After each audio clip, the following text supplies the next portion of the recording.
Story of Dr. Kildare. Whatsoever house I enter, there will I go for the benefit of the sick. And whatsoever things I see or hear concerning the life of men, I will keep silence thereon, counting such things to be held as sacred trusts. I will exercise my art solely for the cure. The Story of Dr. Kildare, starring Lou Ayres and Lionel Barrymore. Metro-Goldwyn-Mayer brought you those famous motion pictures. Now this exciting, heartwarming series is heard on radio. In just a moment, the Story of Dr. Kildare. But first, your announcer.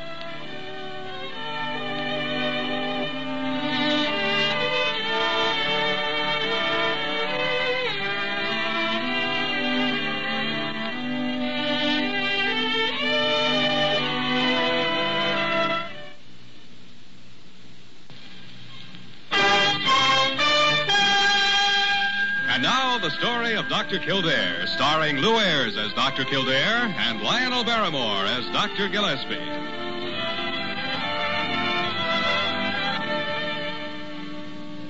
Blair General Hospital, one of the great citadels of American medicine.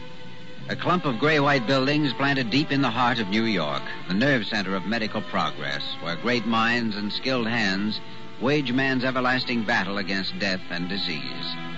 Blair General Hospital, where life begins, where life ends, where life goes on.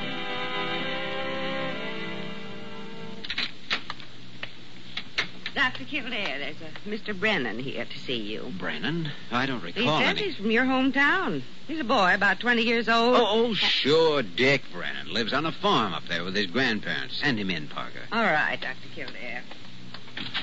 Just go right in, Mr. Brennan. Thanks. Dick, well, talk about surprises. How are you, Dr. Kildare? You know, I couldn't even place your name for a moment. Well, it's been quite a while, all right. 3 years or so. Have a seat, Dick. How's everything up in Dartford? Okay, I guess. I've been down here for a couple of months. Oh? Dr. Kildare, I'm in a jam. Jan?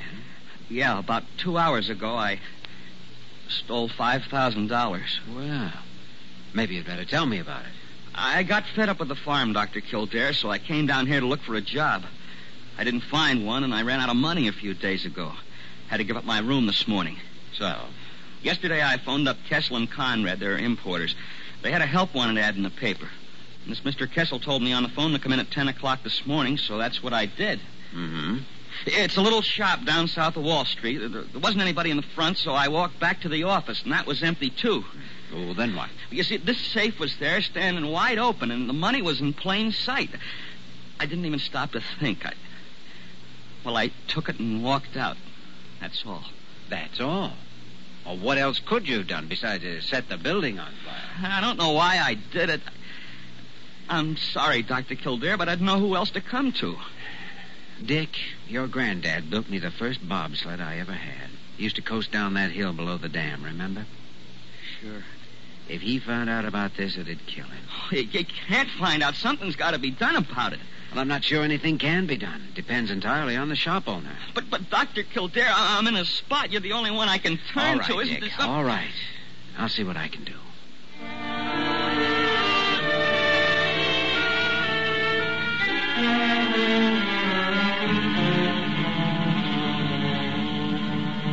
Now, Kildare, there's no reason why you have to go out somewhere right this minute. I want to talk over these charts with you. Well, this won't take long, Dr. Gillespie. I ought to be back here within an hour. Well, what is it that's so confounded important it can't wait 20 minutes? Oh, it's just a business matter. Nothing really important, you know, but I guess I'd better get it over with.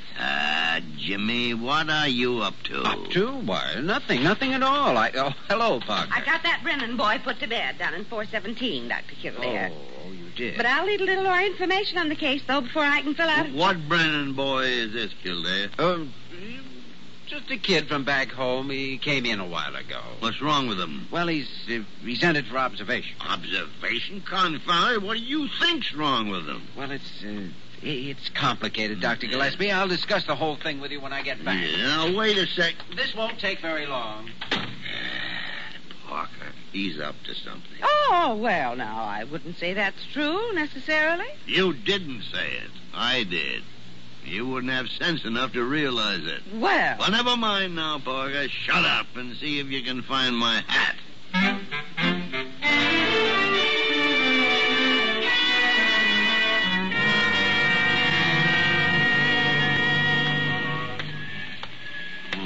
Let's see. Castle and Conrad, importers. This should be it.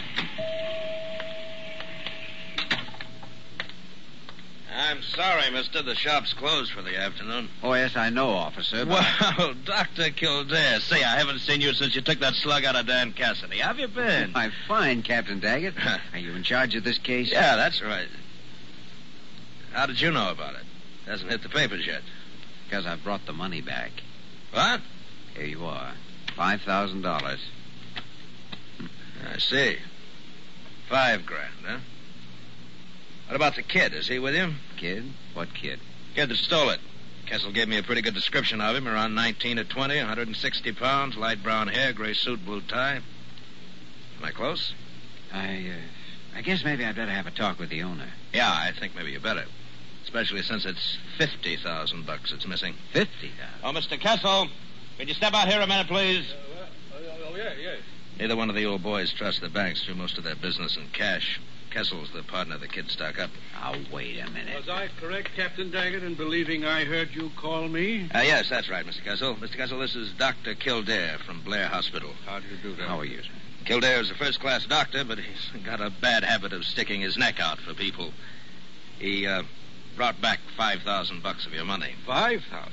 May I inquire as to the whereabouts of the rest of it, Dr. Kildare? Well, yes, you may inquire, but I'm afraid I can't tell you at the moment. Mr. Kessel, I wonder if you'd tell Dr. Kildare briefly just what happened here this morning. Again? What if you don't mind? Well, my partner, Benjamin Conrad, went down the street for coffee about 10 o'clock. A few minutes later, this boy came in and walked back towards the office. As I came out to meet him, I saw he had a gun in his hand. A gun? He made me open the safe and then forced me into a closet and shut the door. It has a snap lock, you know, and can't be opened from the inside. And you were locked in for about 20 minutes. Is that right, Mr. Kessel? Yes, why, I might have suffocated in my heart, you know, and high blood pressure, as well as a thyroid condition. Oh, good heavens, I almost forgot. You'll have to excuse me, gentlemen. I should have taken one of my capsules 5 minutes ago. Well, that's about it, Doctor. When Conrad got back and let him out, $50,000 was gone from the safe. Well, that's not quite the way I heard it. Yeah, so I gathered. Well, I guess you'd better tell me where I can pick the kid up, huh? Captain Daggett, I don't think I'm ready to do that yet. Not until I talk with him again. Oh, now, look here, right? Well, Dr. Gillespie. What is this, a medical convention? How are you, Daggett? Kildare. I just happened to be passing by and saw you in here, so... You mean you followed me from the hospital? Oh, ridiculous. I did no such thing. What have I walked into? Well, I think the beginning of an argument. This shop was held up at 10 o'clock this morning, Dr. Gillespie. Kildare is apparently trying to hide out the boy who did it. That right, Kildare? More or less. Seem to be two conflicting stories here. I want some more facts before I turn anybody over to the police. I suppose you let us take care of the facts, Doctor. That's our job. Only you've decided the case is solved. I'm not so sure. Why not, Jimmy? Because I simply can't believe that boy was lying, that's all. It's not your business to decide whether he's lying or not, Doctor. Sorry, Captain Daggett. Oh, I give up. Well, what seems to be the next move? Well, I don't have any choice about it. If Kildare sticks to this bullheadedness, I'll have to book him on his own admission as a material witness. Oh, nonsense. He's not going to abscond with the loot. No, but this kid that pulled the stick-up might. I'll stand good for him.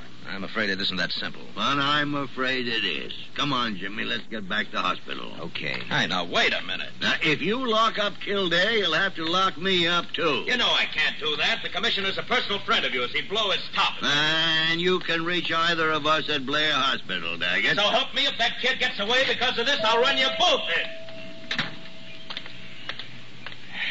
Thanks for the rescue. Hometown boy.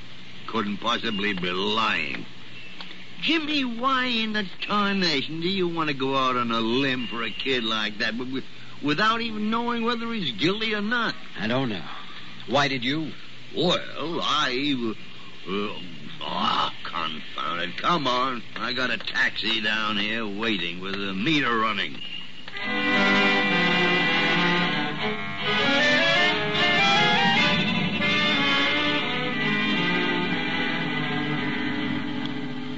But I am telling the truth, Dr. Gillespie. I swear I am. Dr. Kildare, you just gotta believe me. All right, Dick, take it easy.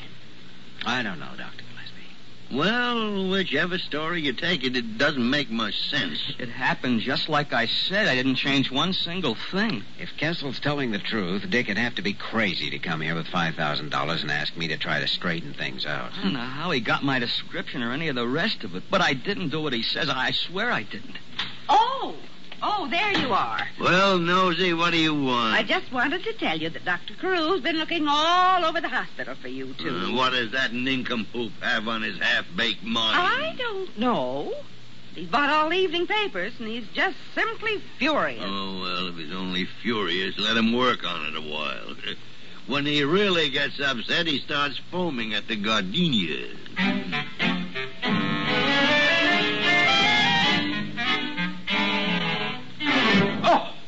When I think of it, I get so ragingly angry that I could just... All right, Carew, go ahead and just get it over with. A whole hour and a half simply worrying myself into a breakdown while you two sit across the street at Sullivan's Grill eating a steak. Well, it was a thick steak, Dr. Carew.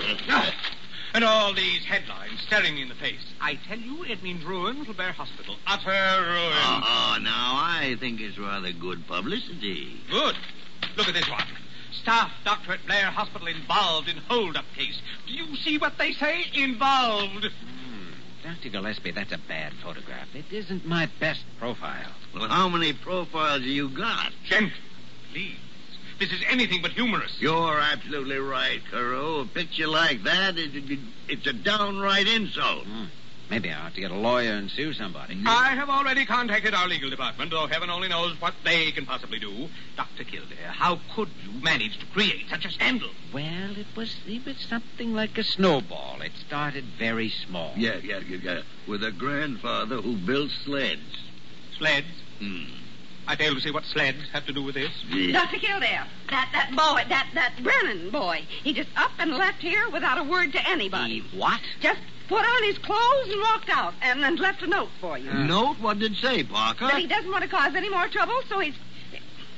Well, how should I know what it says? It wasn't addressed to me. Well, that's a great way not to cause any more trouble. That boy you're talking about, why, that must be the criminal. And he was right here in the hospital. Now, Carew, keep your vest on and your powder dry. Oh, dear heaven, now the fat's on fire. Crazy young fool. Why couldn't he wait? I'll get it. Kildare speaking. Captain Daggett, Precinct Headquarters. Well, Kildare, I suppose you know the papers got hold of this somehow. Yes, I saw some of the headlines, Captain Daggett. Yeah, well, they're putting the heat on us, so we gotta have that kid. Oh? When? The commissioner says 9 o'clock in the morning. I'll meet you over there at the hospital. But, Captain Daggett, you see, 9 a.m., Doctor. Well, that's that. Daggett'll be here at 9 in the morning to take young Brennan into custody. But how can he take him? I mean, if the boy is... Oh, dear, dear, dear.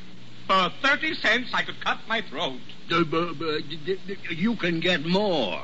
Oh, dear. You know, Dr. Gillespie, it might be a good idea if we went across to Sullivan's and had another steak. I understand the food at the city jail is not too good.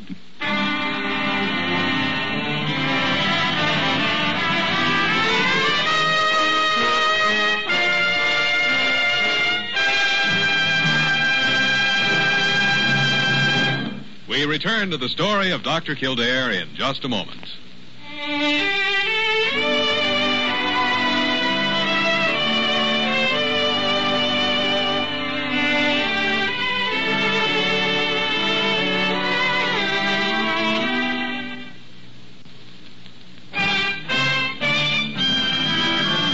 We continue with the story of Dr. Kildare, starring Lou Ayres as Dr. Kildare and Lionel Barrymore as Dr. Gillespie.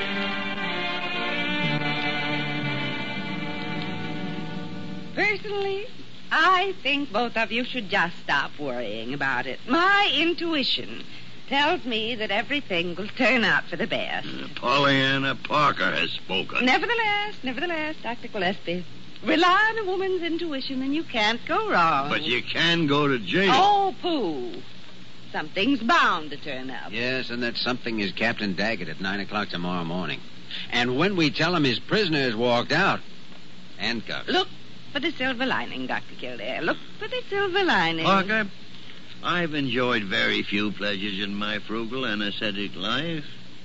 Would you like to do something for me to make me excruciatingly happy? Why, of course, Dr. Gillespie. Just anything you say. All right, then, shut up and get out of here. Oh! And take that disgusting optimism along with you, little sunbeam. Wretched man! There's one thing in this whole mess that I'm convinced of. Mr. Kessel is lying about what happened. This was some kind of a frame-up, and young Brennan played right into it. Well, it could be. Either the two partners are in it together, or Kessel planned it as a way of stealing Conrad's half of the company's funds. Yeah. That could be why he asked Dick to come in at 10 o'clock this morning, at a time when he'd be fairly certain his partner would be out for coffee. He counted on $5,000 in an apparently empty store being a great enough temptation. Well, if that was the scheme, Jimmy, it certainly was a good one. I can't see any way to shake it. Not unless Kessel could be forced to tell the truth. I wish I could give him a shot of sodium amytal and then ask him a few questions. Truth serum, huh? Not a chance, Jimmy. You'd have to get his permission in the first place, and he'd never give it. Not if he knew it, but there might be a chance. He worries about his health, thinks he has a half a dozen things wrong with him. Now, if he could only be made to believe that... Yeah, I'm way ahead of you, especially in regard to the ethics involved. If it kept Dick Brennan from being framed into prison, I think the end would justify the means. And if it didn't work? Well, what am I worrying about? I got nothing to lose but my professional reputation. Go to it, Jimmy. Let's have a real Roman holiday.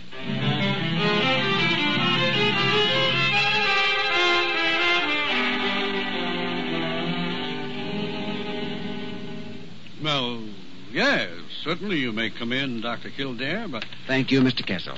I must say, though, that I'm mildly amazed at this... This intrusion? Yes, I can understand that. Mind if we sit down here? Well, I hardly see what... That's right.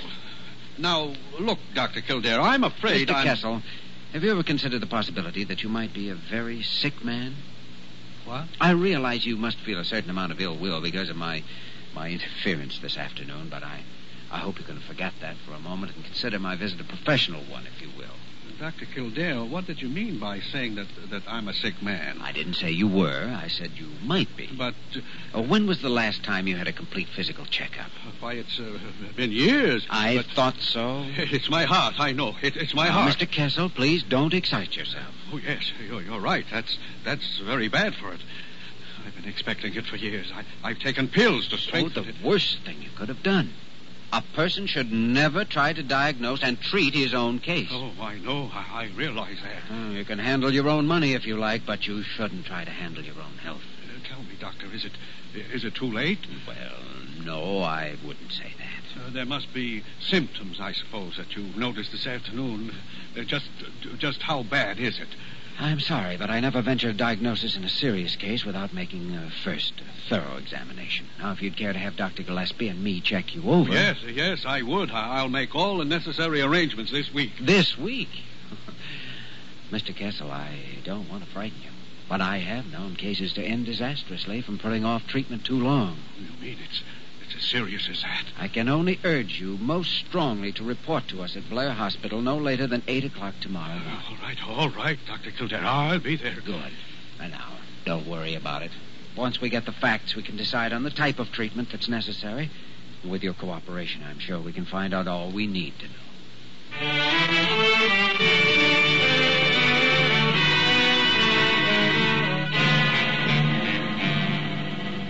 I warned you, both of you. But no, you wouldn't listen to me. And now you're in it good. Take it easy, Dag. Oh, I'll take it easy, all right. Commissioner or no commissioner, there are going to be some heads fall over this, and I don't mean mine. Kildare, I think he's referring to us. Then you think exactly right. Oh, dear. I just knew it was going to mean ruin, utter ruin. Have another aspirin, Carew. Thank you. Now, come on, Daggett. Let's settle down and put this gown on. With a little luck, we may get this mess straightened out. I'll have no part of this. I'm leaving right now, and I want it clearly understood that I am not involved. You guys are really asking for it. You weren't satisfied with just letting a criminal escape. Now you've tricked Kessel in here and you got him doped up with something. Exactly how far do you plan to go? Far enough to get the truth out of him. As a matter of fact, Mr. Kessel came here this morning of his own free will and asked for a physical examination. We're going to give him one, that's all. Sure, with this truth serum or whatever it is. Well, that's only a popular idea, Captain Daggett. Sodium amytal may deaden the inhibitory functions of the mind to some extent, but mainly it relaxes the patient, makes him drowsy and lazy. And under those conditions, if the questioning is properly handled, he may find it easier to tell the truth than to make up a lie. Well, as long as you're dead set on doing it, maybe I'd better go in and keep an eye on you. How do I know you're not planning to cut Kessel's throat?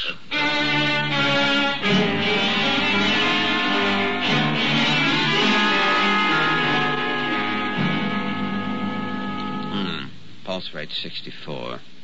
Make a note of that, Doctor. Dr. Smith. Yeah, let's turn back this sheet now. How do you feel, Mr. Kessel? All right, I suppose. Yes, I feel all right. Good. Now, just lie back there and relax. Nothing to worry about. No, nothing to worry about. Would you hand me that stethoscope, Miss Parker? Oh, of course, Dr. Gillespie. Here you are. Yeah, thank you. Now, breathe deeply. You ever notice any difficulty in your breathing, Mr. Kessel? No, none at all. I see. Well, what about business and financial difficulty? No difficulty. Some of these questions may sound strange, Mr. Kessel, but I'm sure you understand how important they are in solving your problem. Oh, yes, I understand. Good. Now, do you feel any pain when I press here? No pain. Here? No.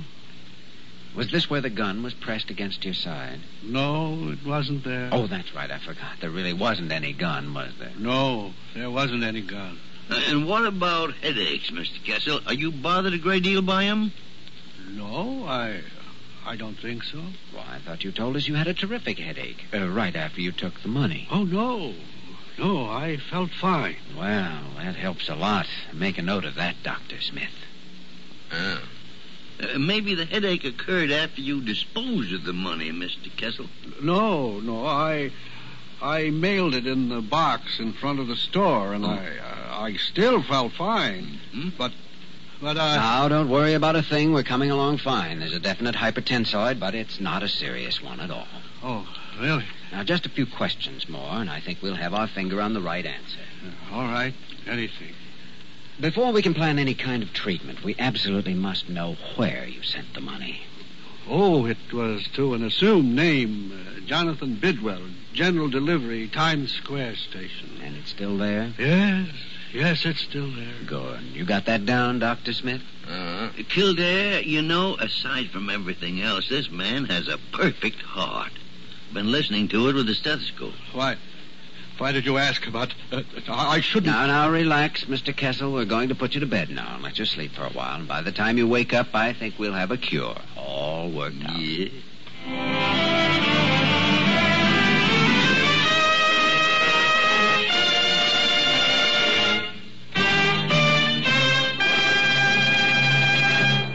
In just a moment, we will return to the story of Dr. Kildare.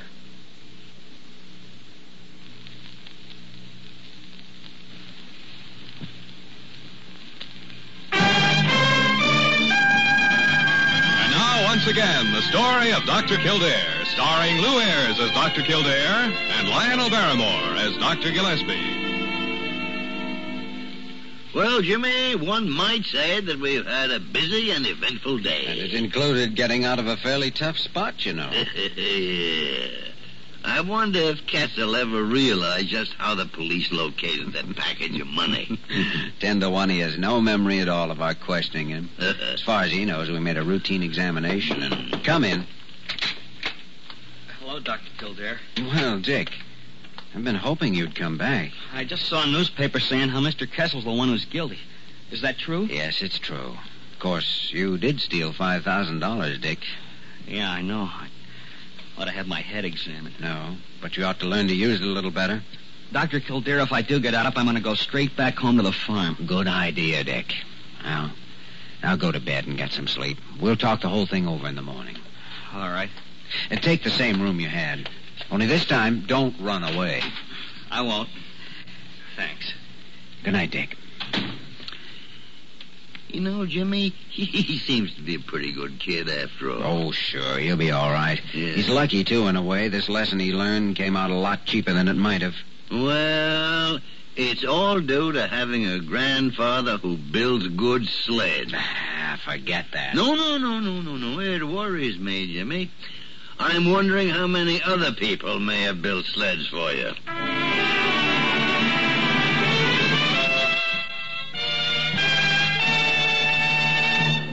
You have just heard the story of Dr. Kildare, starring Lou Ayres and Lionel Barrymore. This program was written by Les Crutchfield and directed by William P. Russo.